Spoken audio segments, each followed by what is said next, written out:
We entitled our preaching today, God Works Everything Towards His Redemptive Purpose. So we have 3 points. And our sermon idea is that God uses ordinary human affairs to fulfill His redemptive purpose. So, ordinary human affairs. Everything. God works everything. And that includes everything in your life. That is why if we are not able to remember anything from this preaching, just remember that God works everything towards His redemptive purpose. Showing us that the book of Esther, we are taught that the presence of God is there, even if He is not mentioned in the book. The presence of God in the absence of God. So we have 3 points. God used man's pride towards His purpose, from verses 1 to 9. God used man's foolish decisions towards His purpose, verses 10 to 12. And then God used the law of the land towards His purpose, verses 13 to 22. And our message to the covenant kids, God can use anything, including the times when you say, I am right or I am sorry, and also the rules that you do not like to follow. He can use them to grow you to become more like Jesus. So the question is it fiction or non-fiction? That is the question when the physical or printed books still become bestsellers. No? Those are the days. Then a subcategory joins the list, historical fiction. And then ebooks came. No? We have Kindle and other apps in our cell phones. Today, the question is no longer whether a book is a bestseller or will become a bestseller. Rather, the question now is it legit or fake? Is it AI or original? How do we ascertain the authenticity of a particular book? This morning, as we start our study of the book of Esther, it would be helpful to address one of the most common and recurring critiques of this book. Is it historical? Or are we to see it as nothing more than historical fiction? A story imagined by man with pieces of history woven in here and there. Even today, doubts about the historicity of Esther continue to abound. Did the events really happen as narrated in the 10-chapter book? It is imaginative storytelling or has features of a novella or court tale, a commentator writes.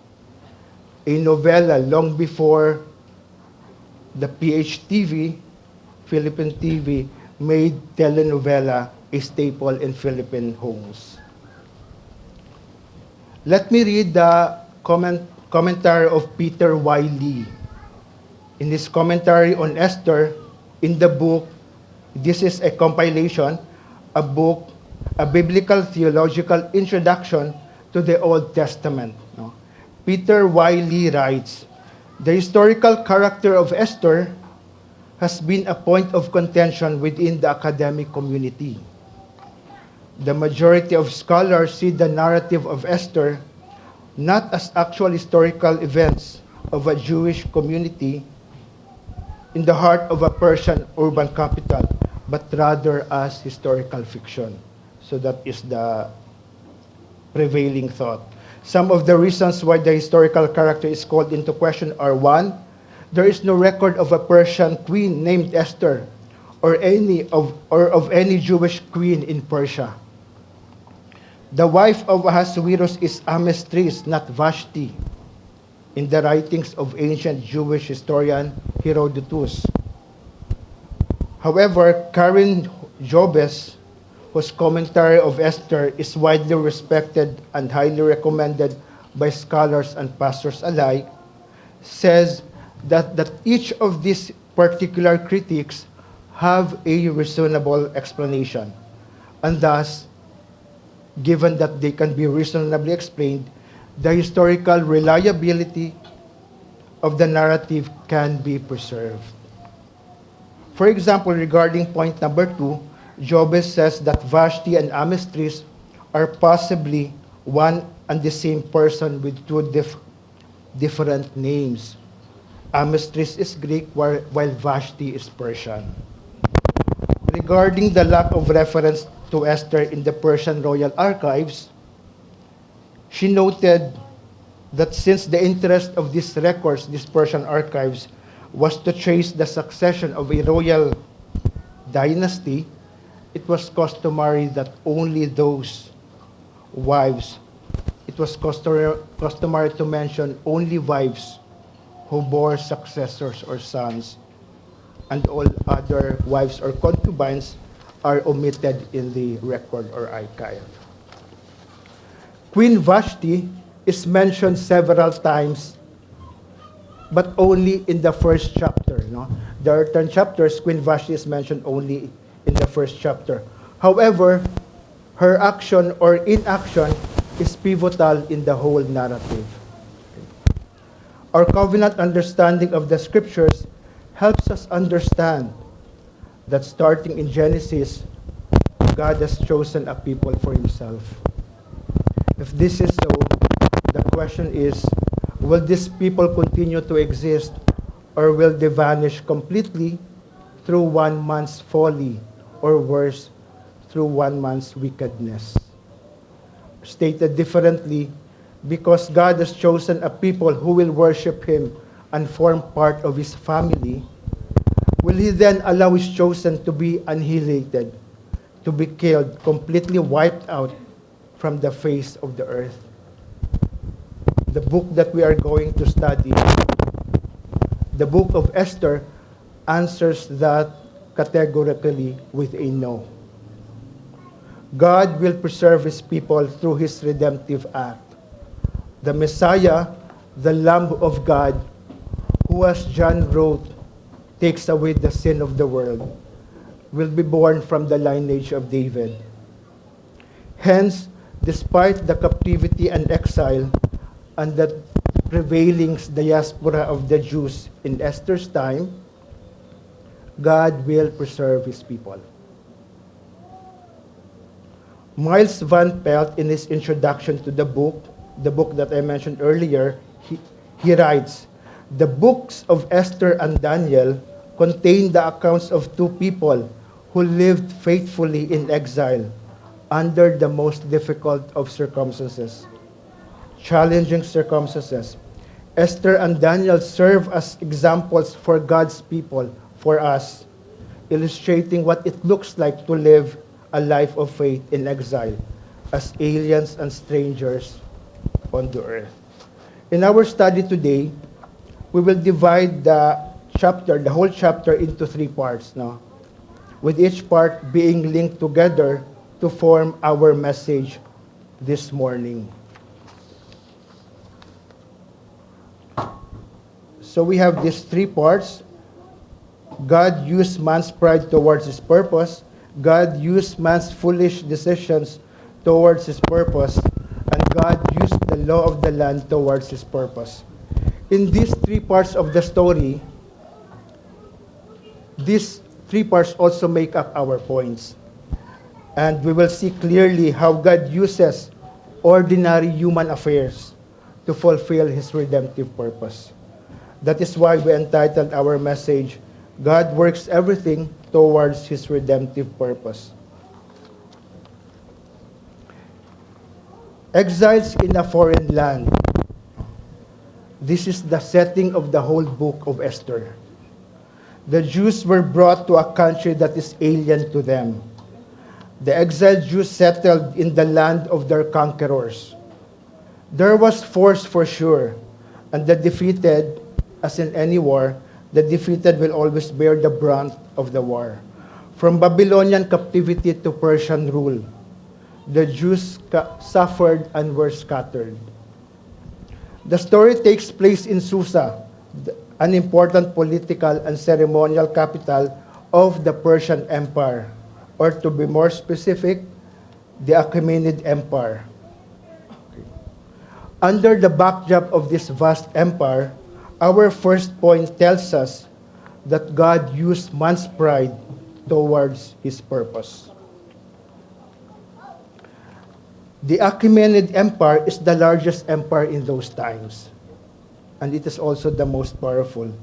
We see the extent of the kingdom from the start of the book.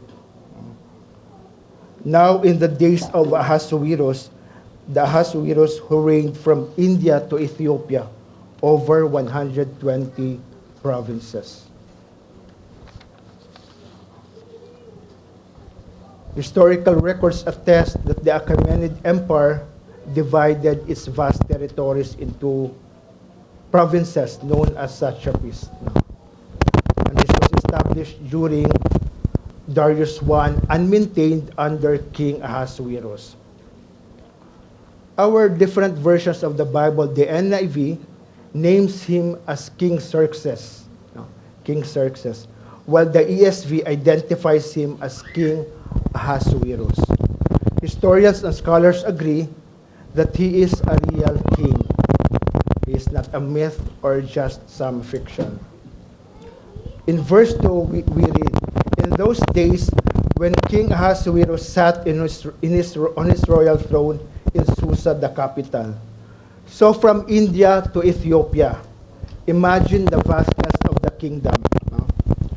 Yung napakalaking geographical extent ng kingdom, spanning from South Asia in the east, across the Middle East to Northeast Africa along the Nile.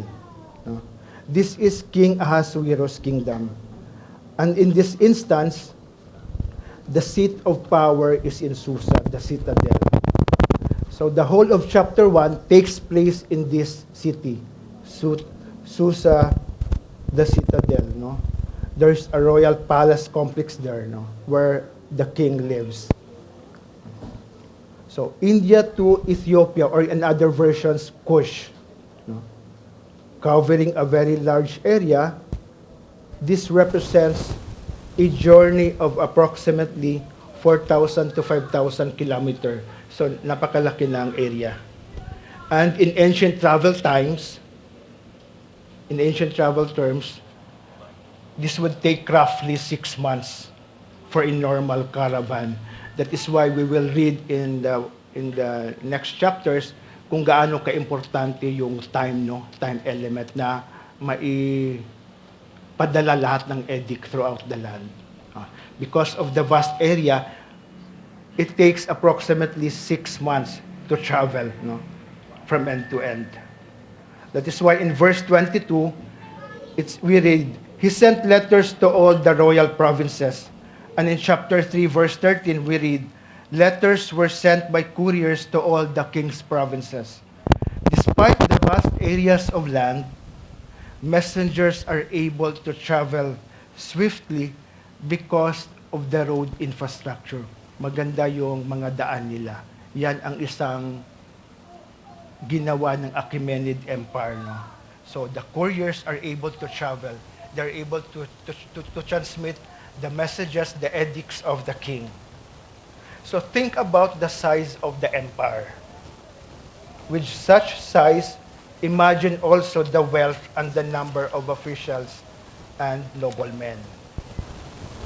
And then, think about a banquet or a celebration, a feast given by a king of this huge kingdom.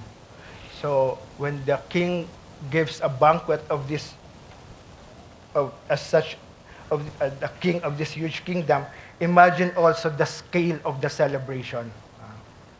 That is why in verse 3 we read, in the third year of his reign, he gave a feast for all his officials and servants.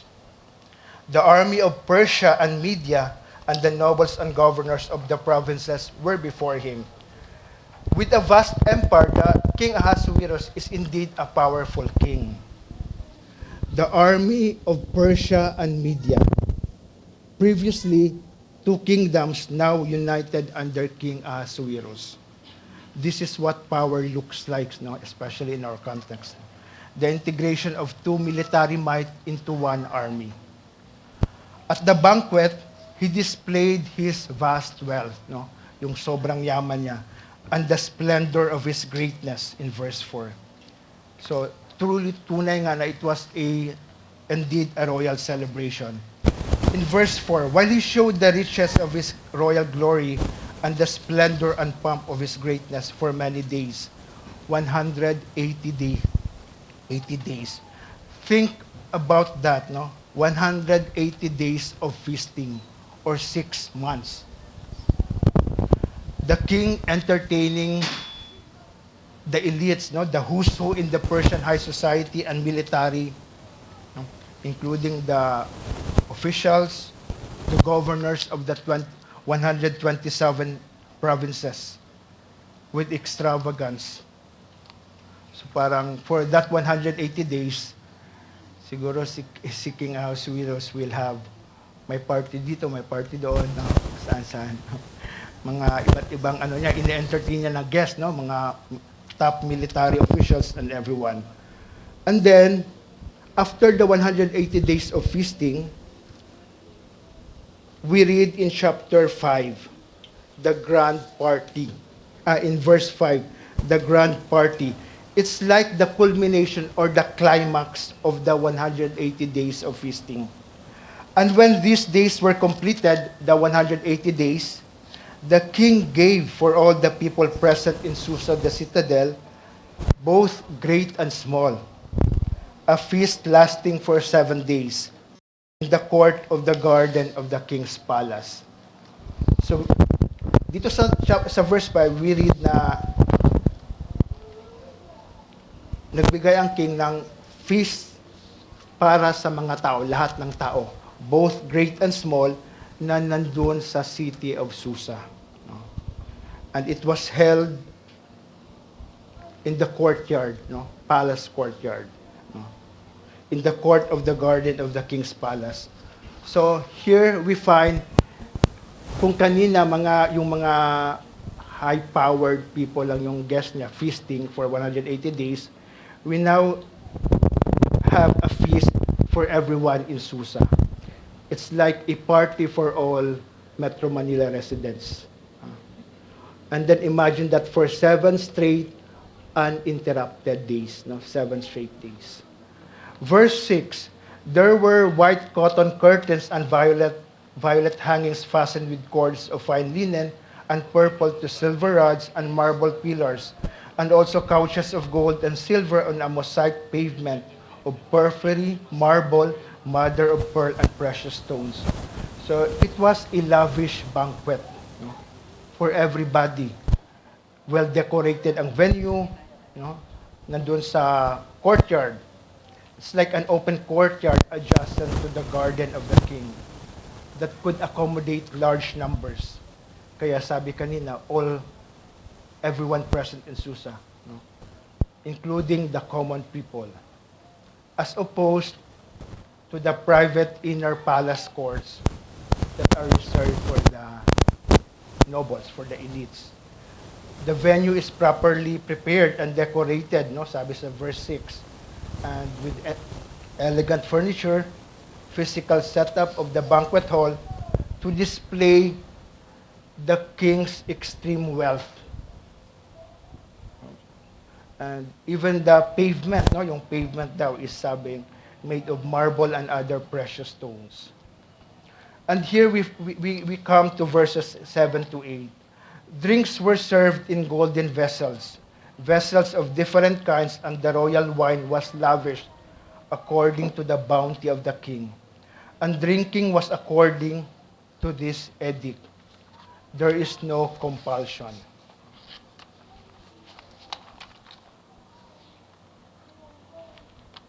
For the king had given orders to all the staff of his palace to do as each man desired.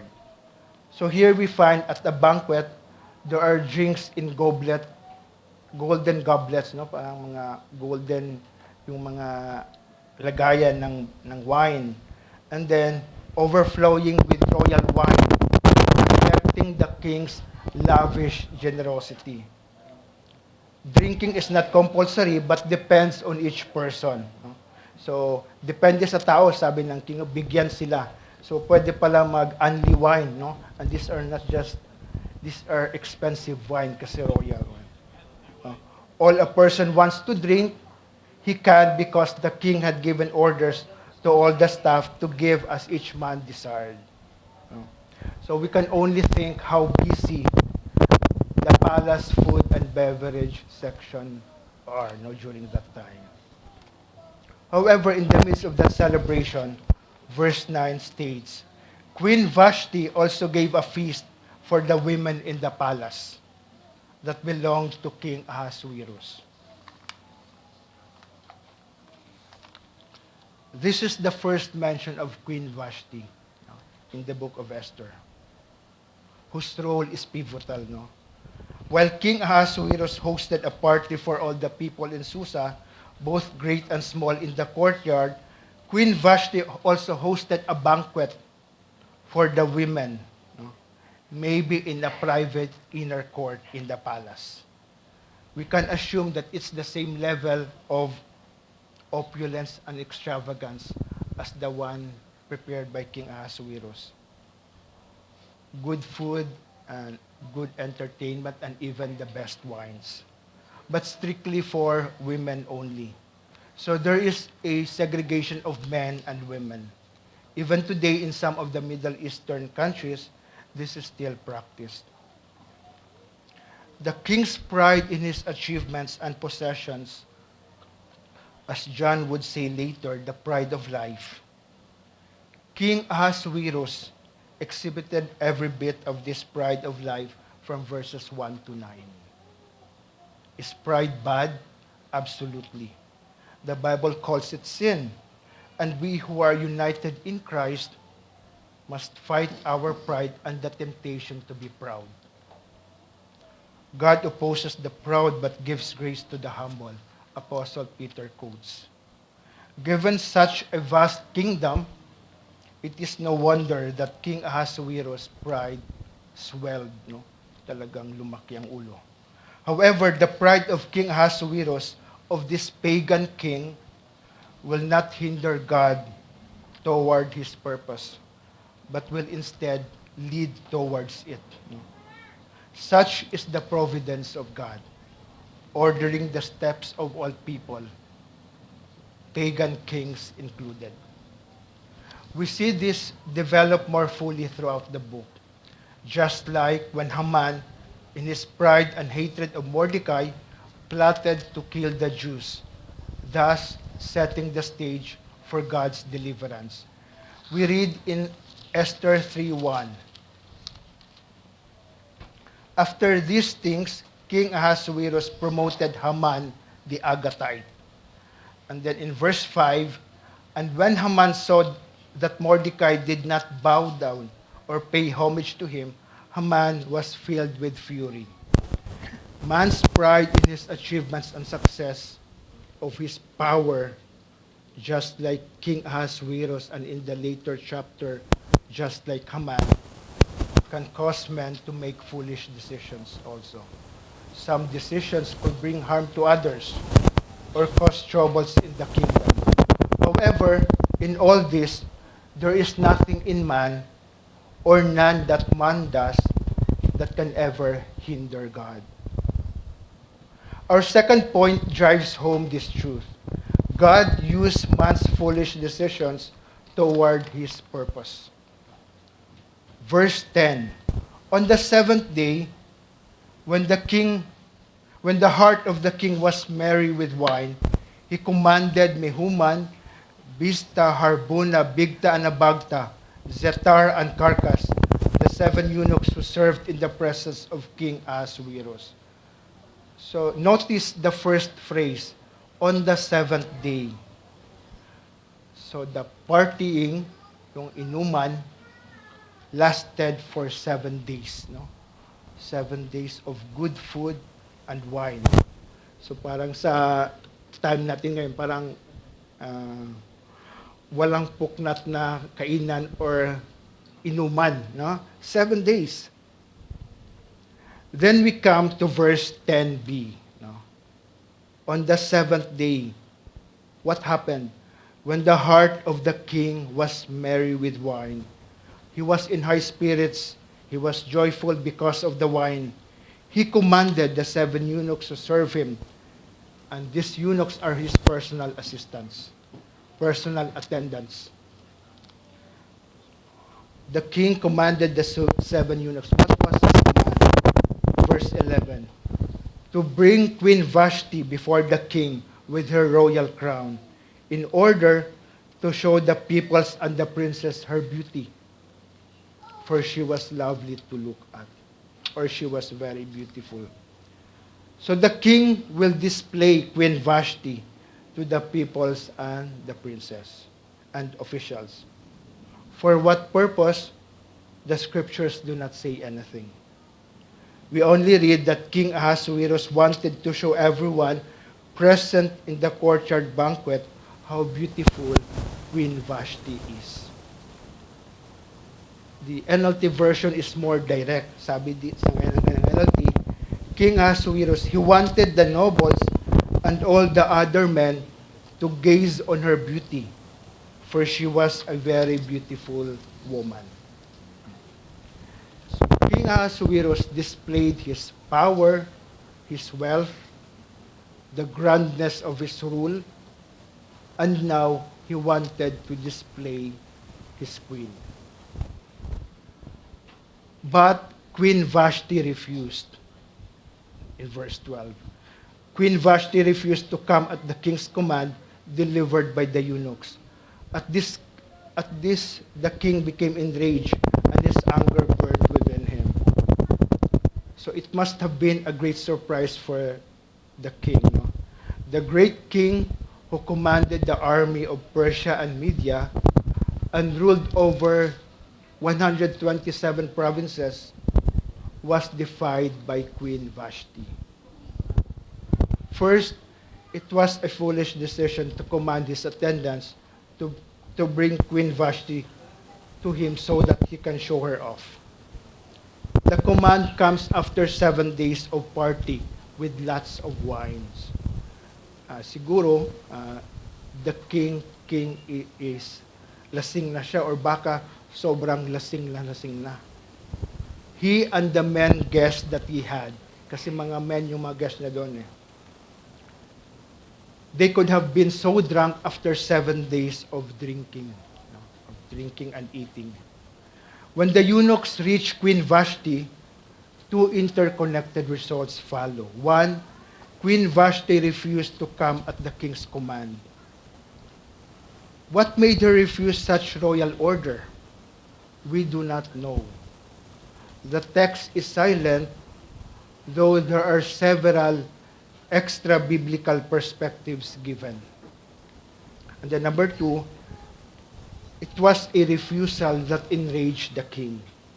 He was furious. He was extremely angry, such that anger burned within him. How dare she disobey me? Must be in the thoughts of King Ahasuerus.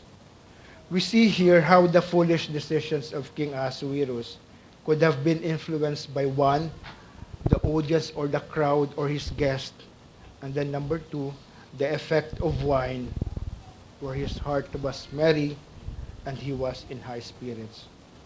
So from verse 1, everything was going well. Yung party niya, yung pag-host niya, he was even generous with his subjects, with the people. It seems he cannot do anything bad or commit any wrong act. But then came the foolish decision to get Queen Vashti. And the second foolish decision is to be angry and enraged. How about Queen Vashti? Was her refusal to come to the king a foolish decision? Or an unwise decision, as she knows full well the consequence of such refusal? Whether Queen Vashti's decision is foolish or not is uncertain. But it is apparent that the king's command to bring Queen Vashti in front of his guest is foolish. However, both these actions or decisions, the foolishness of the king and the refusal of the queen, both these actions or decisions continue to serve the purpose of God.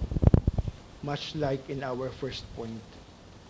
Just as God used man's pride toward accomplishing his purpose, he also used man's foolishness and the impact of this in man's decisions to fulfill his purposes. In the ongoing war right now in the Middle East, with threats of drone missiles crashing everywhere, for some OFWs in the Middle East, it could be business as usual. Or they just go about with their daily routines, while others may be gripped by fear and anxiety. With the possibility of wider conflict engulfing the whole region, the current situation is a sober reminder of man's foolishness, of man's sinfulness.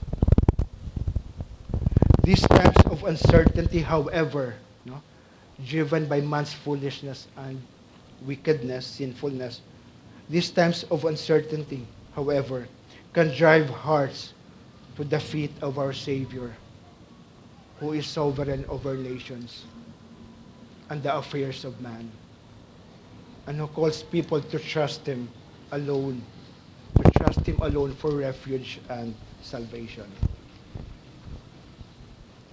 Then the king said to the wise men in verse 13, Then the king said to the wise men who knew the times, for this was the king's procedure toward all who were versed in law and judgment.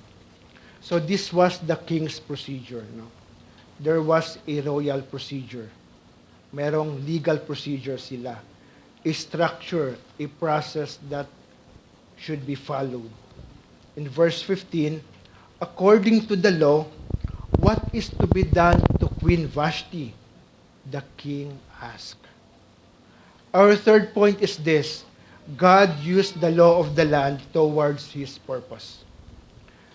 Then the king said to the wise men who knew the times, for this was the king's procedure toward all who were versed in law and judgment. The men next to him, being Karshena, Shetar, Admata, Tarshish, Meres, Marsina, and Memucan, 7 princes of Persia and Media. They saw the king's face and sat first in the kingdom. So in his anger, King Ahasuerus, instead of doing things as his feelings prompt him, he did what a sober and thinking man will do. He consulted.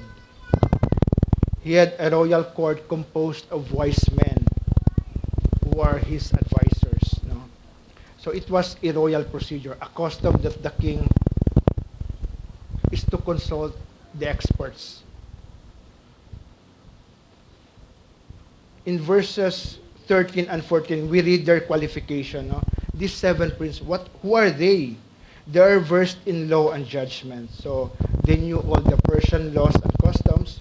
So in our context today, they may be yung mga legal experts natin, legal minds, or even our justices, justice officials. Who are these men? They are the wise men who knew the times. They knew the times. As ESV Reformation Study Bible puts it, these men knew the proper course to follow. They knew what to do. They are described as next to the king. So they are closest to the king. It's like these 7 princes are his inner circle. And then they are also prince of Media and Persia. And then they saw the king's face, or they have special access to the king. Nakakasalamuhan lang king.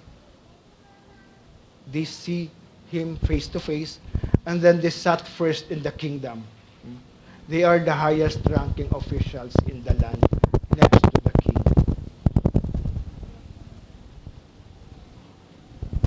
So now the question, or the legal question of the king. In verse 15, according to the law, what is to be done to Queen Vashti, because she has not performed the command of King Ahasuerus delivered by the eunuchs? Or what penalty does the law provide for a queen who refuses to obey the king's orders orders that are sent properly through his eunuchs. So there is a working system in the kingdom, in the empire. To be able to govern such a vast empire, laws must be in place and procedures must be followed. In the succeeding verses, we read the response of Memucan. No? Memucan is one of the seven. One of the seven. He may be the best and brightest, or maybe he just really wants to talk. No? In verse 16, then Memucan said in the presence of the king and the officials, not only against the king has Queen Vashti done wrong, but also against all the officials and all the peoples who are in all the provinces. So, not only nandoon sa palace, but all throughout the 127 provinces. For the queen's behavior will be made known to all women, causing them to look at their husbands with contempt, since they will say, King Ahasuerus commanded Queen Vashti to be brought before him, and she did not come. So sabi pa ni Memucan, this very day, the noble women of Persia and Media, who have heard of the queen's behavior, will say the same to all the king's officials, and there will be contempt and wrath in plenty. In all these verses, some commentators say that his advice, the advice of Memucan, will also be the reason why it will be made known, no, to all women throughout the land. So, but we find here one important fact, no? Through the advice of Memucan, yung in-advise niya, a royal decree will be made.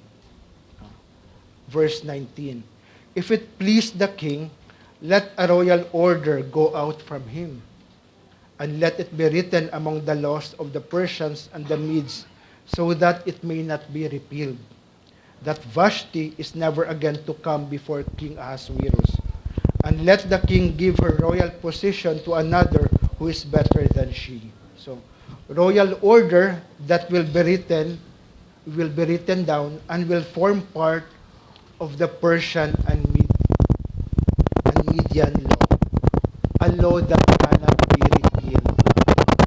And this will be important in the next few chapters, no? The law that cannot be repealed. What is the law? What is the royal order? That Vashti is never again to come before the king, and that the king will give her royal position to another, no, who is better than she. So note in verse 19, no, the queen is no longer used in the undress. No? Sinabi na lang Vashti. No? She will never come before the king. Her position will be given to another, a woman who is better than she. In verse 20, so when the decree, yung royal order made by the king is proclaimed throughout all his kingdom, throughout the 127 provinces, for it is vast and low, for it is vast, all women, sabi sa verse 20, all women will give honor to their husbands, high and low alike. This advice pleased the king and the princess. So yung 6 other princes. And the king did as Memucan proposed. So yung proposal ni Memucan, ginawang royal order, royal decree ng king. So ang ginawa nila, he sent letters to all the royal provinces, to every province in its own script, and to every people in its own language, that every man be master in his own household and speak according to the language of his people. The advice of Memucan became a royal decree, and as such, it was proclaimed, it was published throughout the empire. No? How was it proclaimed? How was it disseminated? Through letters to all the royal provinces, no? And to every province, maybe to all 127 provinces na na-mention sa verse 1. Ano tong forma nitong royal order, royal decree? The letters are in the script of each province, using the language of the people. Because as noted in the first verse, the kingdom is huge with different people groups and languages. So iba't iba ang language nila. And maybe different ways of writing, each having maybe unique alphabets. No? So that includes the Hebrew language. This Persian postal system, according to a commentary, is renowned for its efficiency. So, sikat yung postal system ng with the network, with the road infrastructure as well. No? It was used to publish irrevocable royal edicts to all the subjects throughout the kingdom. And the same set of laws promulgated in the kingdom, like the royal order banishing Queen Vashti, also states in chapter 4, verse 11. Chapter 4, verse 11. All the king's servants and the people of the king's provinces know that if any man or woman goes to the king inside the inner court without being called, there is but one law, to be put to death, except the one to whom the king holds out the golden scepter so that he may live. Come into the king these 30 days. So we are saying here na yung the same law na ginamit, yung the same set of laws para mag-issue ng royal decree to banish Queen Vashti is also saying that whoever comes to the king uninvited, there is a punishment of death. No? However, we will find later that in God's providence, through the same set of man-made laws, God intervened. As we go through our daily activities, what foolish decisions continue to weigh you down or haunt you or make you fear the day when its full consequences will come upon you?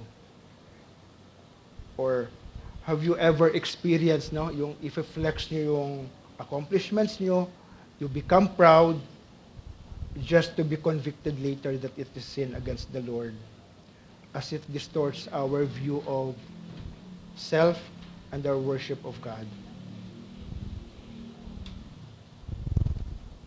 As we look back to the times when we allowed pride to take the front row in our lives, may we not dwell on the fear and shame of what could still happen, no? Yung consequences.